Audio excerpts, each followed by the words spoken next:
Welcome to the woods. Welcome to the cabin in the woods. It's very wet, very autumnal.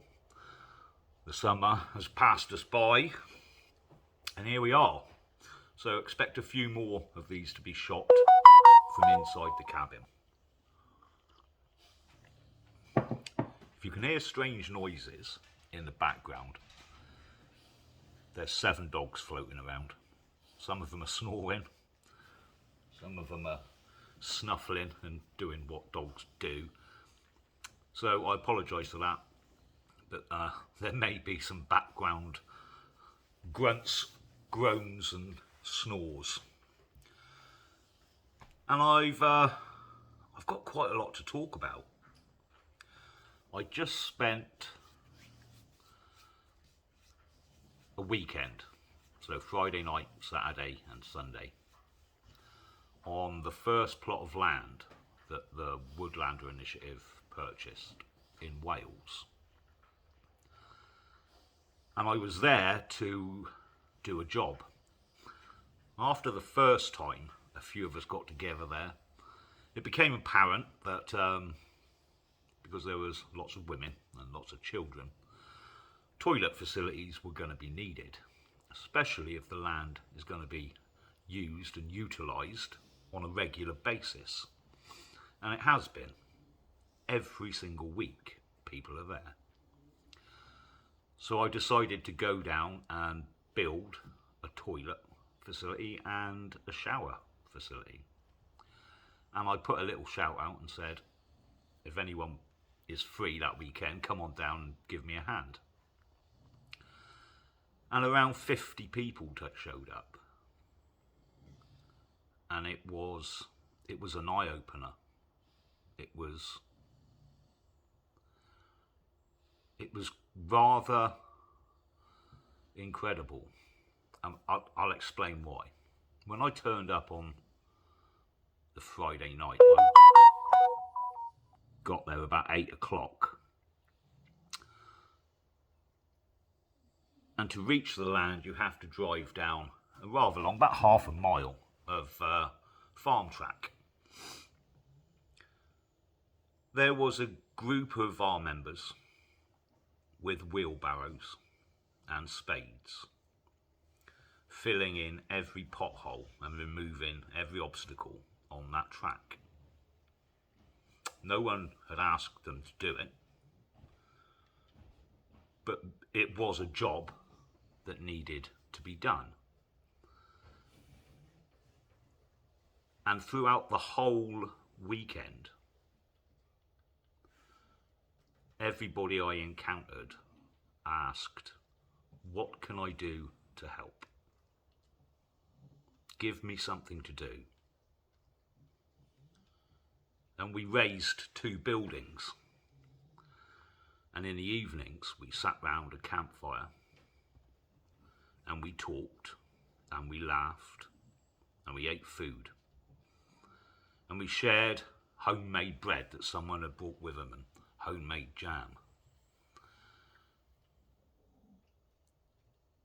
And there were kids there, and dogs, and young people, and old people like me, and couples and singles, from every walk of life you can imagine.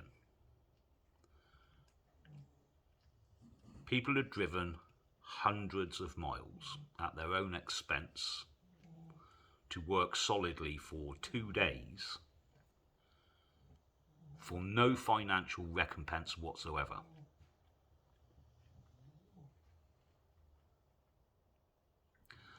That is a rare occurrence. And as we sat around that campfire, 50 of us, with the kids singing and dancing to the guitar that was being played, as we were talking, it became apparent that it was community. It was a group of people who had stepped away and were looking to build something better for themselves, their families, and doing it in such a way that they created an environment that can be passed on. It was just the beginning. It was just the first piece of land. But it did get me thinking about why life isn't like that. And it's not. And we know it's not. Books have been written about it. Studies have been done about it.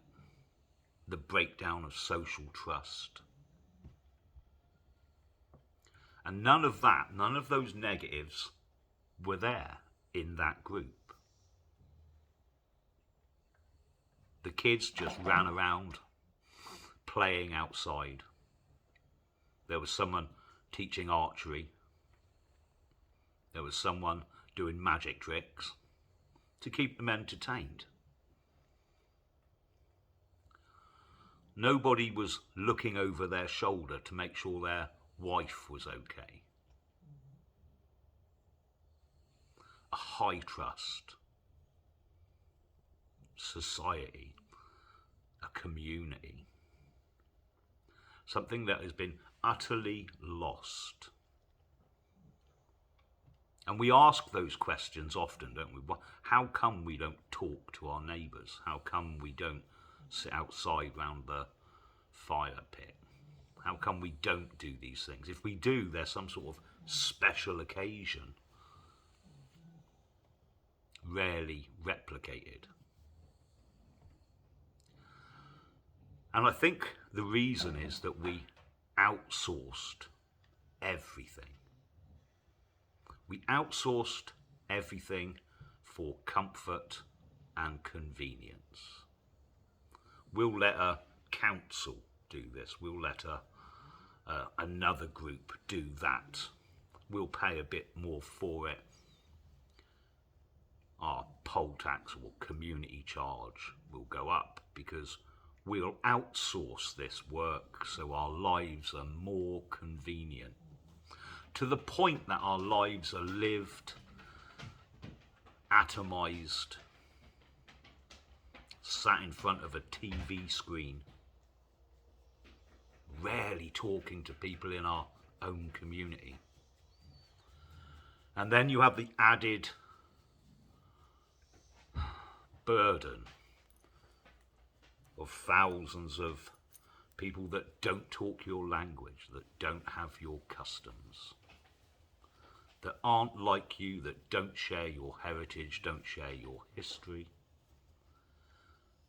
are people you have nothing in common with. And that has a huge bearing on social trust. I'm not going to talk about crime statistics and immigration, because I'm sure everyone watching this knows the truth. But at the end of the day, I think we need to take a little bit, just a little bit of the blame for the horrible way most of us live our lives. And it is horrible sometimes. And I'm not saying life's awful and there can't be joy, because there is, and there always will be. But it could be so much better. And this 2 days proved that. It proved that. And it comes down to the fact that hard work isn't a negative. It's a positive. That pulling together as a community and getting things done yourself will give you a sense of pride, give you a sense of fellowship, and you build community, society, the way it should be, the way it will be. Every single person I met wanted to help. No one was looking for what they could get themselves. It was all about service for others. And you'll find as time goes on, there's going to be more and more people who recognise that when you come together, work together, towards a goal that you all agree on, it's easily achievable.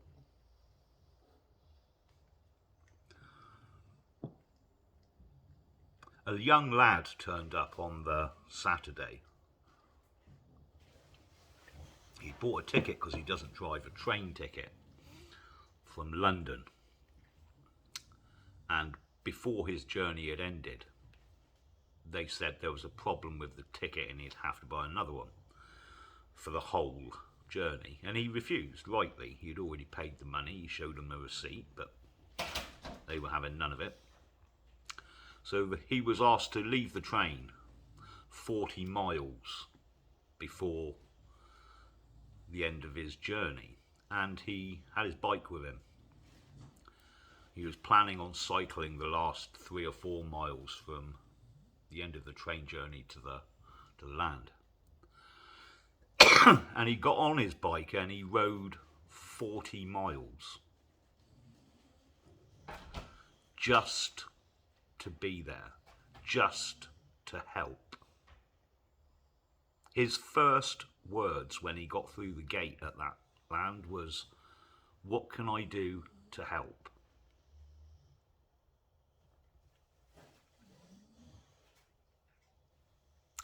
That gang of blokes I encountered fixing the whole track, and they fixed it well past our land and right up to the main road. Why? They didn't get paid for it. But given the chance, this is what we do. We'll make things better. We'll build again. It was difficult to drive away from that.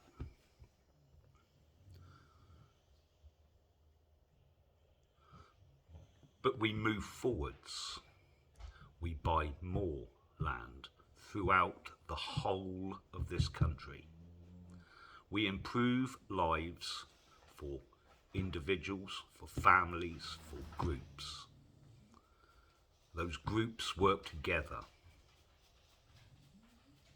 to improve everything. And we show people there is an alternative. There's a better way to live. And I realise it's not for everyone. Sounds like hard work to a lot of people, and it is. And that's what makes it worthwhile.